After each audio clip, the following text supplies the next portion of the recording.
Bon, parlons peu, parlons vrai. Je suis aigrie envers les hommes. Et j'ai eu du mal à l'accepter. Ça fait vraiment longtemps que je me dis, tu serais pas un peu aigrie toi?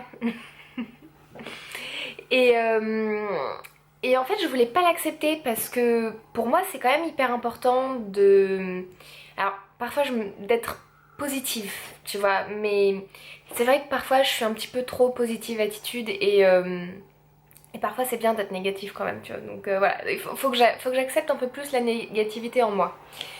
Et c'est parti, là on est bon, on accepte la négativité. Euh, Dans cette vidéo, on le fait. Et en fait, moi j'ai eu des relations avec les hommes. Je pense que si vous suivez les autres vidéos de cette chaîne, vous êtes au courant. J'ai eu des relations très insatisfaisantes. Et je pense que c'est gentil de dire insatisfaisantes avec les hommes. J'ai même eu des relations hyper abusives avec les hommes et j'ai même eu des relations hyper violentes, voilà, psychologiquement et physiquement avec des hommes. Et, euh, et en fait, je suis partie loin, loin, loin, au pays où je pensais que les hommes étaient tous féministes, donc le Danemark, pour me rendre compte que non, il y a aussi des connards au Danemark. Je les ai trouvés très rapidement. Et, euh, Et là, je pense que quand même, ça fait 5 ans que je suis au Danemark. Je pense que ça fait quand même 2 ans que j'ai réussi, ça y est, au bout de 10 ans de travail, à repérer les mecs qui étaient pas bons pour moi, vraiment, et avec qui ça allait pas matcher, tu vois, ça allait pas fonctionner, et à juste les écarter de ma vie, voilà. Et j'ai fait ça avec toutes les personnes que je considère comme pas compatibles avec ma façon de fonctionner. Et ben ces personnes, je les ai prises et je les ai retirées de mon cercle intime, en fait, relationnel, tu vois. Et là, franchement, ça fait 1 an, j'ai que des gens, mais que je trouve hyper chouchou autour de moi, plein de douceur, plein de bienveillance, plein de capacité de compréhension envers mes problématiques et c'est réciproque. Enfin, vraiment, tu vois, des personnes qui me correspondent plus en fin de compte. Parce que aussi, bah, j'ai appris à mieux me comprendre et à mieux me connaître. Mais malgré ça, et c'est surtout par rapport aux hommes, parce que j'ai beaucoup plus de patience envers les femmes, parce que je pense que j'arrive mieux à me projeter en elles. Euh, mais du coup, parfois, je pense que je suis biaisée. De toute façon, je suis biaisée. Et je pense que je peux être trop indulgente avec des femmes et trop sévère avec des hommes, en fait. Et je le vois, en fait, dès qu'il y a un homme qui fonctionne d'une manière qui me rappelle, en fait, un homme qui appartient à mon passé, en fait, tout de suite, en fait, j'ai envie de dire du mal de lui. Tout de suite, j'ai envie, tu vois, tu vois, cette aigreur là, j'ai envie de lui vomir dessus, tu vois, j'ai envie de lui vomir toute ma haine des hommes en fait. C'est horrible, hein, c'est pas beau et c'est pour ça que j'ai mis beaucoup de temps à assumer ce truc en fait parce que moi je veux pas être une personne aigrie en fait. C'est pas quelque chose que j'aime percevoir en moi en fait, l'aigreur, tu vois.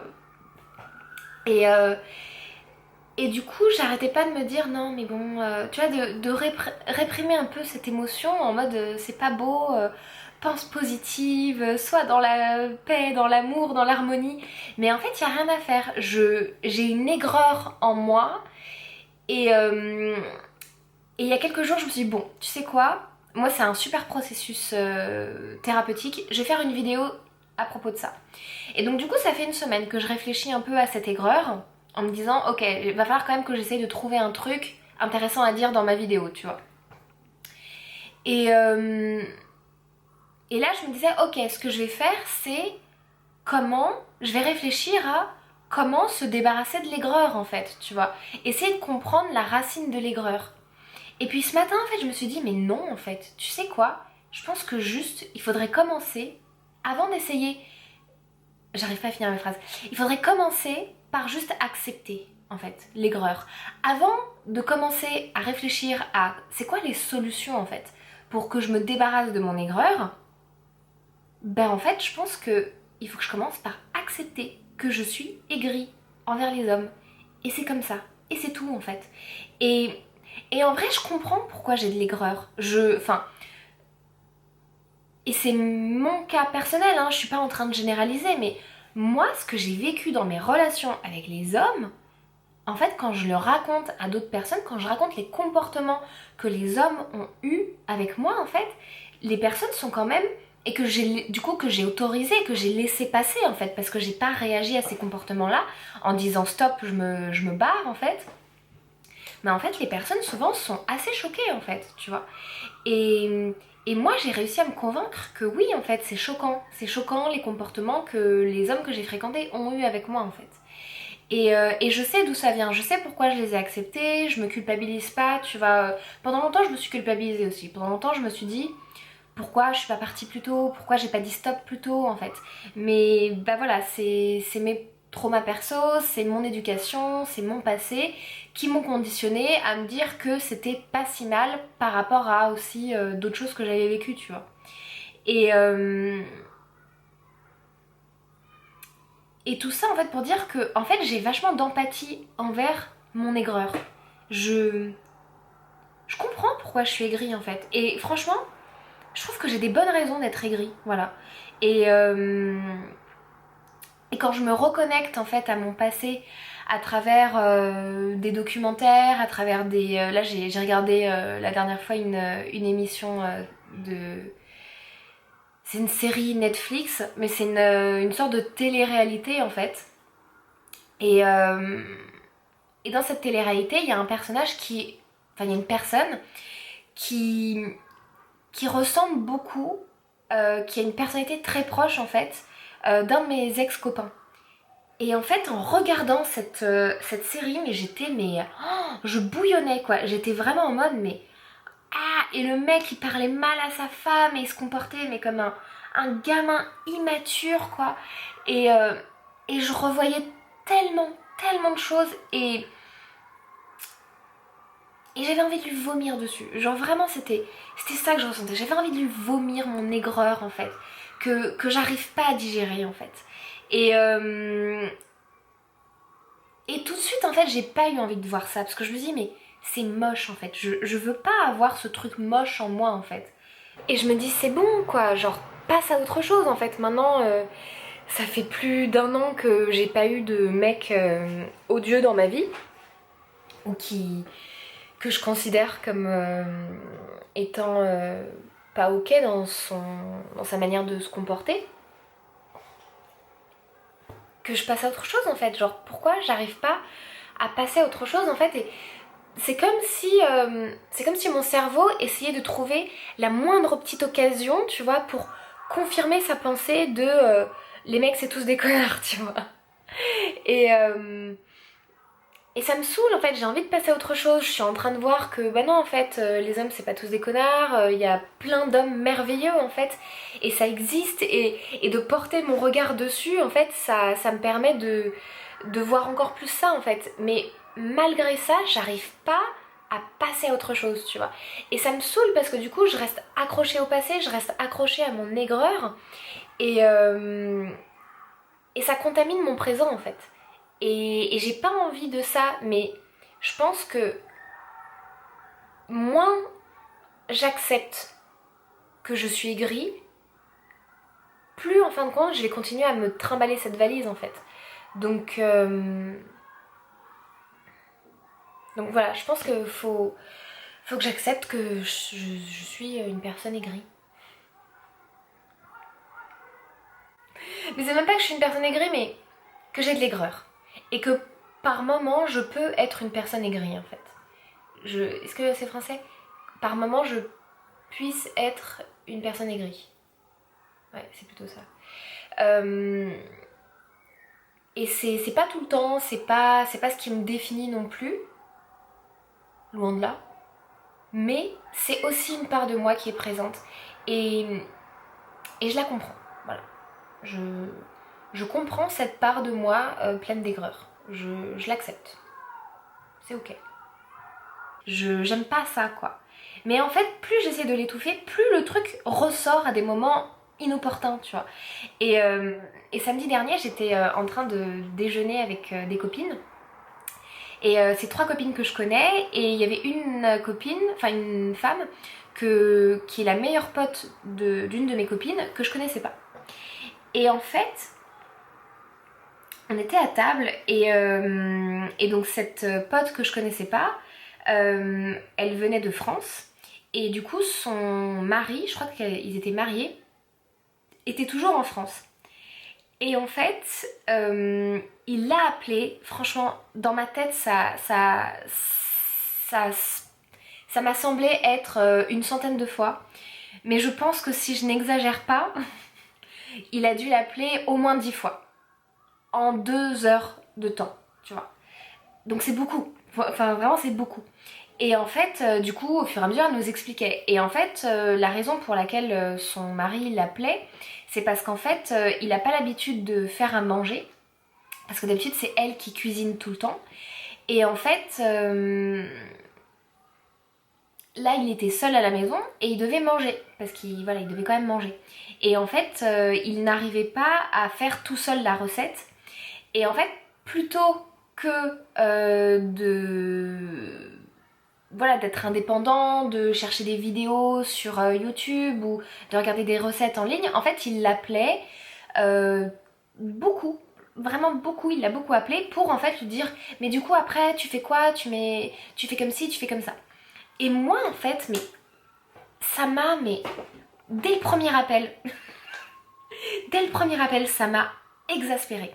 Alors que c'est pas mon mec, c'est même pas ma pote, tu vois. Bon, c'est pas très agréable, tu vois, d'être interrompu en permanence par des coups de téléphone, mais en soi, moi j'étais même pas venue pour voir cette personne-là, je la connaissais pas et c'était pas grave en fait. Elle partait, elle allait passer son coup de fil dans une autre pièce et on pouvait continuer en fait à discuter avec les autres copines que j'aimais bien et que j'étais venue voir en fait. Donc en vrai, je voyais pas où était le problème.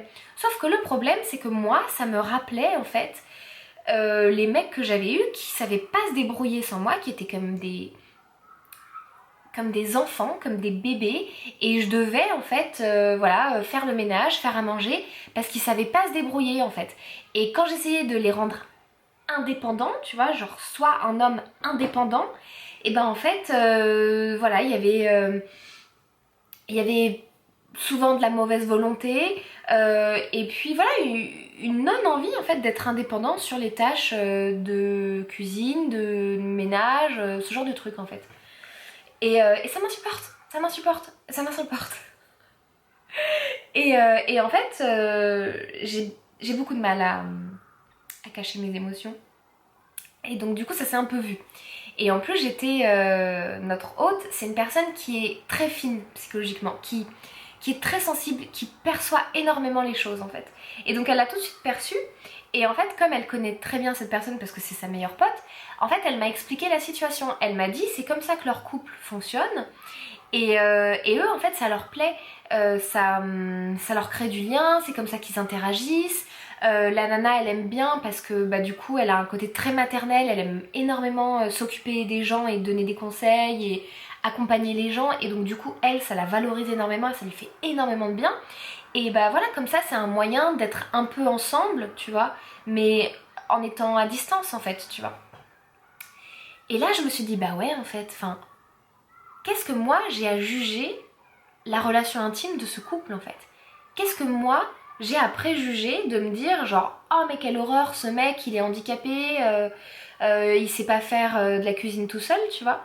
Alors qu'en fait bah, c'est leur mode de fonctionnement, ça fonctionne bien et il y a sûrement des mécanismes compensatoires qui font que bah elle je sais pas, je vais prendre le cliché, mais tu vois, elle bricole pas du tout et c'est lui qui s'occupe de tout le bricolage à la maison, par exemple, tu vois, ou peut-être qu'il n'y a pas d'effet compensatoire et que ça leur va très bien, ou je sais pas en fait, et j'en ai rien à faire, enfin tu vois, c'est pas mon business, comment on dit en français, c'est pas mes affaires.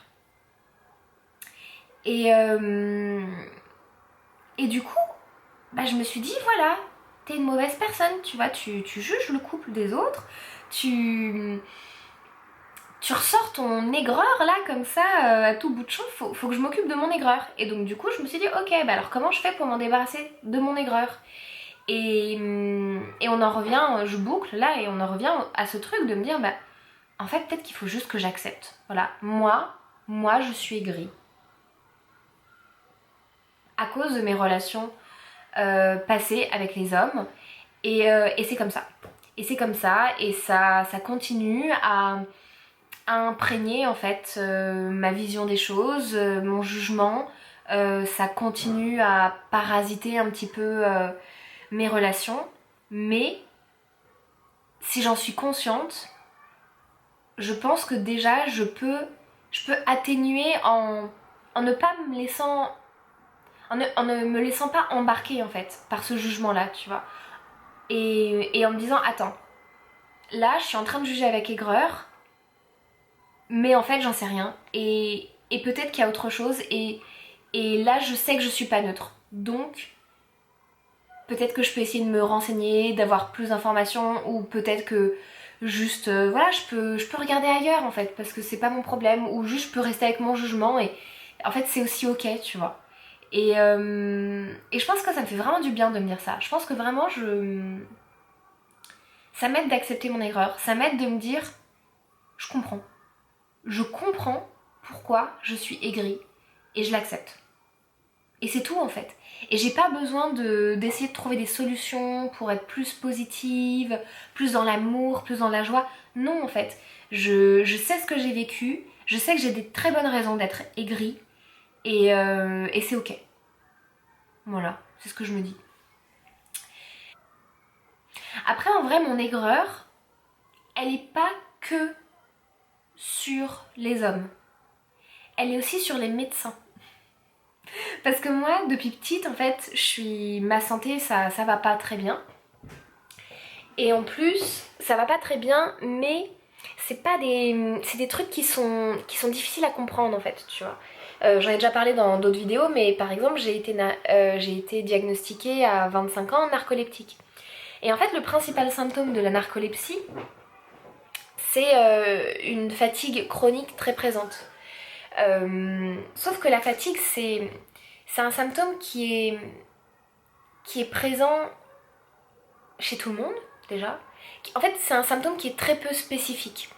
C'est un symptôme qui est présent chez tout le monde, parce que tout le monde est fatigué à un moment. Donc, tu vois, c'est pas comme si tu disais, moi, d'un seul coup, j'ai, je sais pas, un truc un symptôme très très rare, tu vois. J'ai pas d'idée comme ça. Je sais pas, j'ai une image de gros pustules sur la peau, mais voilà, et je sais pas si c'est un très bon exemple, mais en tout cas, c'est un symptôme très peu spécifique, la fatigue, et c'est vrai que ça peut, en fait, c'est un symptôme qui peut être présent qui est présent chez tellement de maladies, en fait, que quand tu dis à un médecin je suis fatiguée, ça l'inquiète pas énormément, ça augmente, tu vois, ça fait pas alarme, ça fait pas tilt, tu vois. J'arrive plus à parler. Et, euh, et puis l'année dernière, je me suis fait diagnostiquer sur le spectre de l'autisme. Et encore une fois, c'est un truc qui était pas très visible parce qu'en plus je suis une femme, parce qu'en plus j'ai pas mal de capacités pour masquer et en plus pour cacher mes symptômes de l'autisme, tu vois. En plus j'ai un autisme sans déficience intellectuelle, donc j'ai réussi quand même à m'adapter en fait et à camoufler. Et, euh, et en plus l'autisme a été paramétré en fait sur les symptômes des hommes. Mais en fait, l'autisme au féminin, il s'exprime différemment et c'est assez peu connu. Et voilà, là, on est en train de plus en plus d'en parler. Mais voilà, c'est facile en fait de passer inaperçu quand t'es une autiste femme avec quand même sans déficience intellectuelle en fait. C'est facile de pas être repérée, tu vois. Et là, je suis entrée dans un nouveau parcours diagnostique. Et pareil, en fait, c'est un peu comme l'autisme, quoi. C'est quelque chose qui est pas facilement diagnosticable et surtout chez les femmes et voilà, surtout chez les personnes qui arrivent à s'adapter en fait. Et donc j'ai dû encore me retaper un parcours chez les médecins et je suis désolée si vous êtes médecin, mais j'ai tellement souffert en fait d'un manque d'écoute, d'un manque de prise, d'être prise au sérieux en fait, d'un manque de perspicacité en fait dans les diagnostics que je comprends. Je comprends, c'est compliqué d'être médecin, le système médical est très pressurisant pour les médecins. En plus j'avais des symptômes qui étaient très peu spécifiques, donc c'est très compliqué en fait de diagnostiquer ces choses-là. Et d'ailleurs c'est des troubles, c'est des maladies qui sont tellement difficiles à diagnostiquer que souvent en fait les personnes qui souffrent de ces troubles-là euh, passent souvent par une longue errance médicale et c'est très douloureux en fait, c'est très douloureux et les médecins sont pas forcément bien formés à vraiment un bon accompagnement empathique, tu vois, et ça génère beaucoup de micro-agressions, d'incompréhension, de jugements, de stéréotypes.